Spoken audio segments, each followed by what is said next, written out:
Assalamualaikum warahmatullahi wabarakatuh. Bagaimana kabar anak-anak semuanya serta para pemirsa di mana saja berada? Semoga semuanya dalam keadaan sehat. Amin ya rabbal alamin.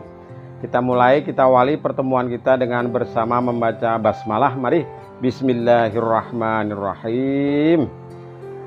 Pada kesempatan ini Pak Guru akan menyampaikan tentang kisah keteladanan Nabi Isa alaihi salam. Nabi siapa? Nabi Isa alaihi salam, atau biasa kita menyebut biasanya Nabi Isa ya. Nabi Isa alaihi salam. Pak Guru langsung menyampaikan. Mari kita simak, kita dengarkan, kita pahami, dan kita ambil hikmah serta pelajarannya. Nabi Isa alaihi salam dilahirkan di Palestina tanpa seorang ayah. Hal ini membuktikan kebesaran Allah Subhanahu wa Ta'ala terhadap makhluknya. Ibu Nabi Isa bernama Maryam binti Imron. Sejak kecil Maryam diasuh oleh Nabi Zakaria alaihi salam. Seperti pernah Pak Guru ceritakan dalam kisah Nabi Zakaria alaihi salam. Ibunya bernama Maryam binti Imron. Sejak kecil Maryam diasuh oleh Nabi Zakaria alaihi salam. Oleh Nabi Zakaria, Maryam ditempatkan di sebuah mihrab. Di mana? Di sebuah mihrab. Apa itu mihrab? Yaitu tempat yang mulia yang berada di Baitul Maqdis. Maryam tumbuh menjadi putri yang sehat dan solihah. Ia selalu beribadah kepada Allah Subhanahu wa Ta'ala dan senantiasa berada di mihrabnya itu. Pada suatu hari, Maryam didatangi oleh malaikat Jibril yang mengetahui bahwa dia akan mengandung atas izin Allah Subhanahu wa Ta'ala. Maryam merasa sedih dan sangat cemas. Menjelang kelahiran bayi, ia segera meninggalkan rumah mencari tempat yang sepi agar terjauh dari ejekan dan cemoohan serta fitnah.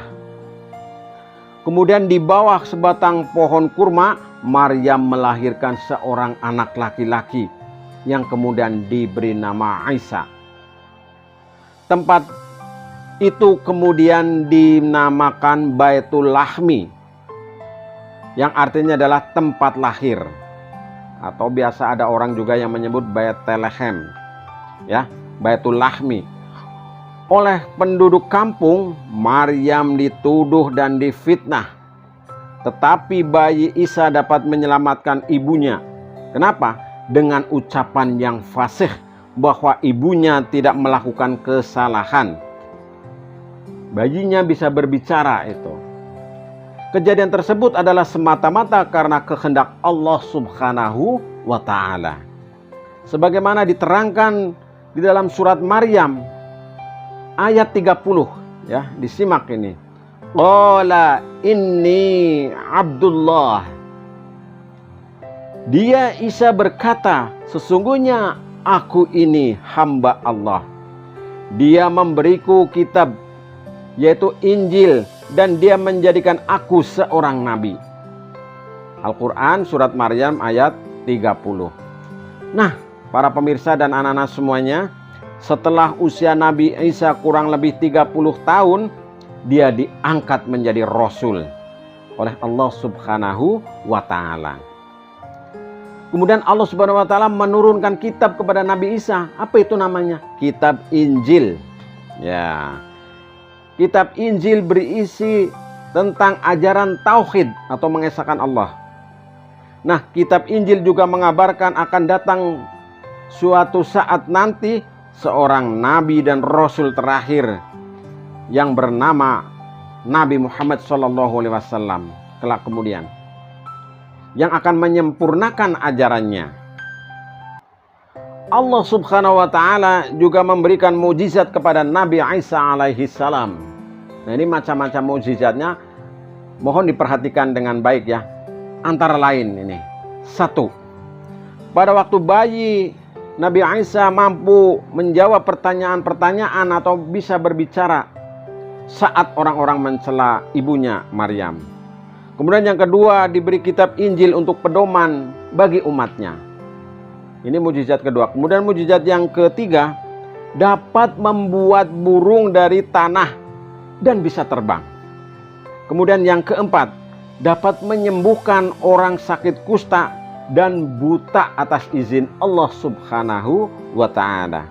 Kemudian yang kelima, dengan doanya dikabulkan menurunkan makanan dari langit yang bernama manna dan salwa.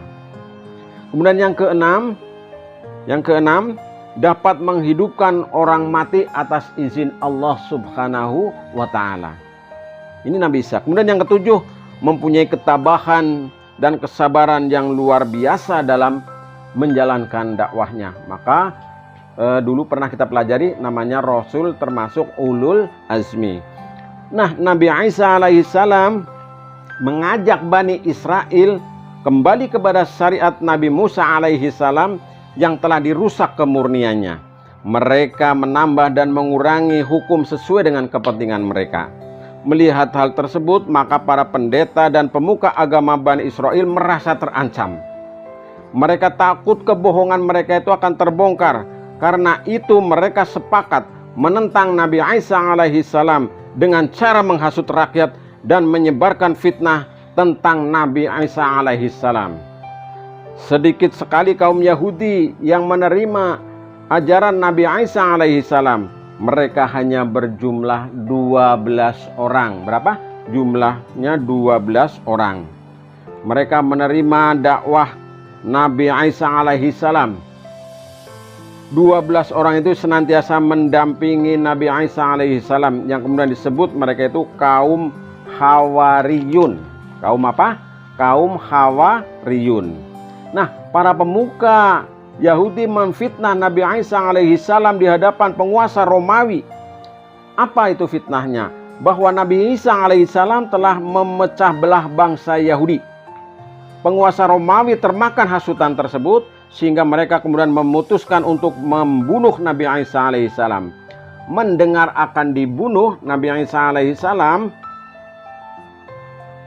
bersembunyi di sebuah rumah.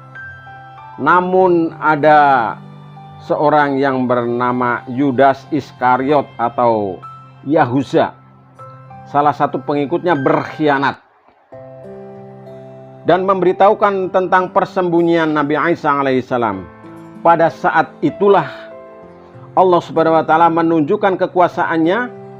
Allah Subhanahu wa taala membalas pengkhianatan Yudas Iskariot tadi dengan menyerupakan wajahnya dengan Nabi Isa alaihissalam, sehingga kaum Yahudi mengira bahwa Nabi Isa alaihissalam, dan kemudian membunuh dan menangkap dan membunuhnya.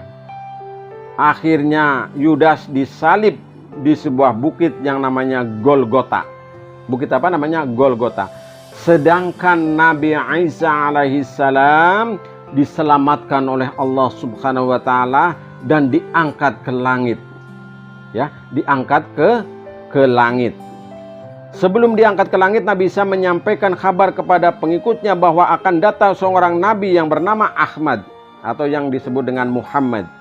Nabi dan Rasul yang dimaksud Nabi Isa alaihissalam itulah penutup Rasul dan para nabi, Khotamul Anbiya wal Mursalin, yakni Nabi Muhammad sallallahu alaihi wasallam, yang ajarannya akan melengkapi seluruh ajaran Nabi dan Rasul sebelumnya. Sebagaimana difirmankan oleh Allah Subhanahu wa taala di dalam surat Asy-Syaff ayat 6. Artinya, dan ingatlah ketika Isa putra Maryam berkata, "Wahai Bani Israel, sesungguhnya aku utusan Allah kepadamu yang membenarkan kitab yang turun sebelumnya, yaitu Taurat, dan memberi kabar gembira dengan seorang Rasul yang akan datang setelahku, yang bernama Ahmad. Mim ba'dismuhu Ahmad." Al-Quran surat As-Saff ayat 6. Kemudian Allah juga berfirman pada ayat yang lain Nanti bisa dibuka dalam surat Al-Maidah ayat 72. Nah, anak-anak sekalian yang dirahmati Allah, keteladanan yang diambil dari kisah Nabi Isa alaihissalam antara lain: pertama, bersikap sabar, optimis, tidak mudah putus asa, dan senantiasa bertawakal kepada Allah Subhanahu wa Ta'ala. Kemudian yang kedua, selalu berbakti kepada kedua orang tua, menjaga kehormatan serta kehormatan keluarga. Kemudian yang ketiga, senantiasa bersifat pemaaf, bersikap pemaaf, ya, senantiasa bersikap pemaaf. Kemudian yang keempat, membela kaum yang tertindas atau yang lemah. Serta yang kelima, selalu menebarkan ajaran cinta kasih atau kasih sayang. Kemudian yang berikutnya, rajin belajar dan menyukai ilmu. Dan yang terakhir, anak-anak sekalian, yakinlah bahwa Allah Subhanahu wa Ta'ala akan senantiasa menolong hambanya. Demikianlah sepenggal kisah sedikit tentang Nabi Isa alaihi salam. Semoga dapat kita petik hikmahnya, kita pahami, dan kita berusaha untuk mengamalkan nilai-nilai sikap perilaku yang terkandung dalam kisah Nabi Isa alaihi salam. Demikian para pemirsa dan anak-anak sekalian, kurang lebihnya mohon maaf. Mari kita akhiri dengan bacaan hamdalah bersama-sama. Alhamdulillahirabbil alamin. Assalamualaikum warahmatullahi wabarakatuh. Terima kasih.